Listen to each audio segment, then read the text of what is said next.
Via Skype, we've got a good friend of mine, Nate, also known as the Canadian Prepper on YouTube. How's it going, Nate? Very good. Thanks for having me.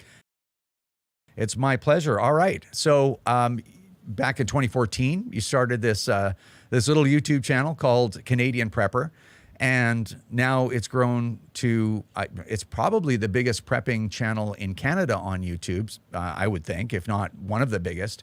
Like 250 million views and just shy of 1 million subscribers. That's a huge accomplishment.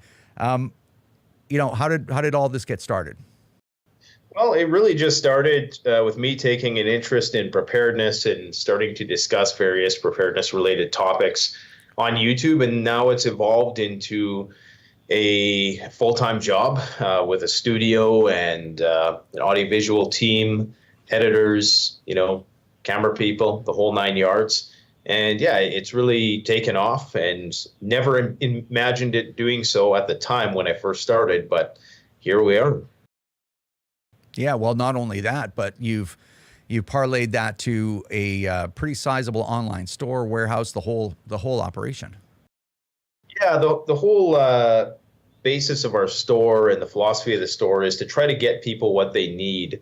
And there's a lot of products in the preparedness space which are questionable in terms of their quality. And so we try to get people everything that they would need in one place that's of higher than typical quality that people can rely on when they actually need it. Because a lot of this stuff, you're going to be using it in very adverse conditions. And if you're getting even if it's a knife or something like that, that is not up to the task, that can mean the difference of potentially life or death. So it's my mission to try to get people the best quality survival gear that's out there on the market.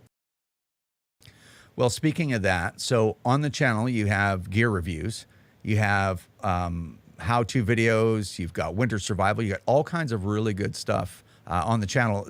Maybe just explain what people can find when they go there. We talk about everything related to emergency preparedness, from first aid to food procurement, storage, shelf life of various foods, CBRN preparation, so that's chemical, biological, radiological, and nuclear threat mitigation, wilderness survival skills, so everything from how to build shelters, how to fish, all of that kind of stuff, off-grid power generation. And we also talk a bit about firearms as it pertains to hunting and sport shooting. And we also do a little bit of open source intelligence gathering. And every day I'll do a daily update, maybe not every day, but every other day, because I do believe a key aspect of preparedness, especially in the modern day, with so much information out there, that it's important that we try to stay ahead of the information curve. And there's a lot of misinformation and disinformation. So I try to sift through that, and I share I share my opinion on current events and what things people should potentially be looking out for as it pertains, of course, to disasters, because it appears as though every other day there's something going on in the world, and just keeping apprised of what's happening out there. Yeah. Yeah, no, I watched some of those updates. They certainly get you motivated to make sure that you're living up to your own personal responsibility to make sure that you can look after yourself. God forbid there's a massive earthquake. I'm on the West Coast, right? So we're like 30 years overdue for half of the lower mainland of Vancouver to slide into the ocean. So it's not all about doomsday stuff. It's like literally like, how do you look after yourself? And if I might. One of my favorite videos, and it's probably an odd choice out of all the videos, you have hundreds and hundreds of videos there, is the one on using medications past the expiry date. Because my wife, if something like Tylenol or whatever is expired or coming up to expiry, like she'll literally throw it out. I'm like, no.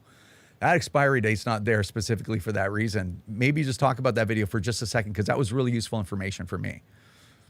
Yeah, I think it's important for people to know the U.S. Department of Defense, they did a study. I'm not sure when the study was done. It was post-2000 anyways, but it pertained to shelf life extension of various pharmaceuticals.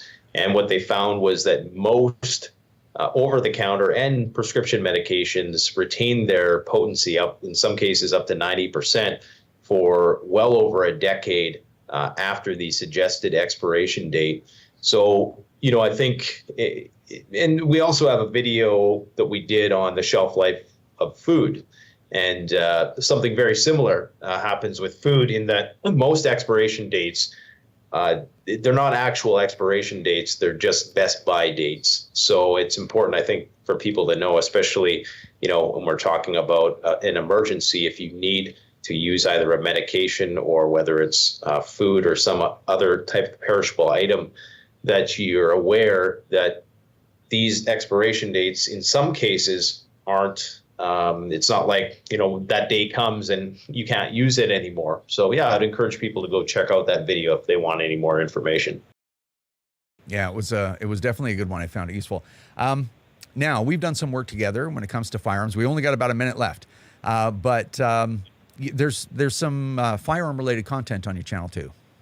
Yeah, I mean, we talk about it from the perspective, obviously, of preparedness, which has a huge hunting component and just a personal responsibility component. I think nothing, especially in the modern urbanized age, there's very few things that require your undivided attention like a firearm or firearms training. So I think it's a great way for me. I know when I take my son out, it's a great way to teach him responsibility, teach him just discipline, attention to details. And yeah, it's all about just using something that could potentially be, incredibly powerful and useful, but understanding how to be respectful of what it can do. And that translates into a lot of other things in life quite well. So there's definitely a huge firearms component to preparedness for sure. Absolutely. All right. So we're basically out of time, but tell people how they can find your channel. Pretty simple. Just go on Google and enter Canadian Prepper, and there I will be. Awesome. Well, thanks so much for spending the time with us, and I really appreciate it. No problem. Thanks for having me, Rod. Nate's a huge supporter of the CCFR, and he's been for a long time, and we really appreciate his support. He's got a big reach on YouTube, and that really helps the CCFR. Anyway, hopefully you enjoyed that interview. His channel is full of great information, even if, like, I'm not a hunter, but I'm an avid outdoorsman, and a lot of the stuff on his channel is really great just for outdoorsy people. So remember, if you don't stand up for your own ability to own and use firearms, who will? Join the CCFR or donate right now at www.firearmrights.ca.